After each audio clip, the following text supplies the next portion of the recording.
L'enseignement du Christ est fixe, il ne change pas, et il est dit que nous devons rester dans cet enseignement.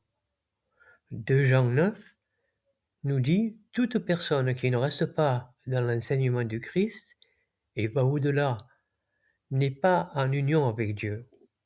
Celui qui reste dans cet enseignement, c'est lui qui est en union et avec le Père et avec le Fils. » Dire des choses en plus que ce que Jésus a enseigné est condamné par les Écritures. Jean nous dit que ce n'est pas être en union avec Dieu. C'est un point important puisque les religions sont toutes différentes et ont des dogmes différents, des enseignements différents. Cela veut dire qu'elles ne sont pas en union avec Dieu. Nous pouvons voir aussi que c'est valable pour un individu car il dit toute personne. Donc on peut voir qu'il faut s'attacher au texte et ne pas en sortir. C'est ce que faisaient les premiers chrétiens et il peut dire qu'ils étaient dans la vérité. Ce n'est pas le cas à notre époque où les enseignements changent selon le bon vouloir de ceux qui les enseignent.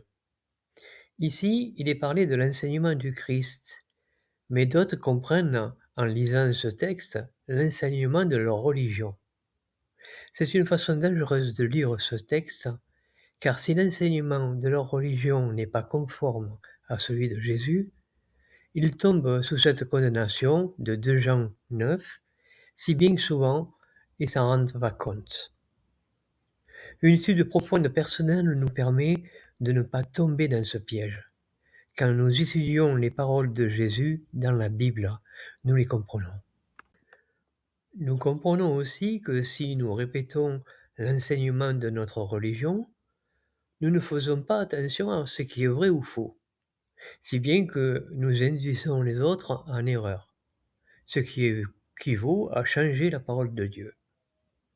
C'est un sujet assez grave pour qu'on s'y arrête un moment, qu'on réfléchisse à ces choses importantes.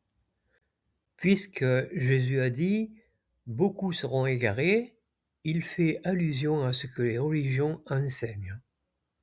Nous devons donc être prudents. Jésus n'a jamais demandé à ce que l'on collabore avec une religion.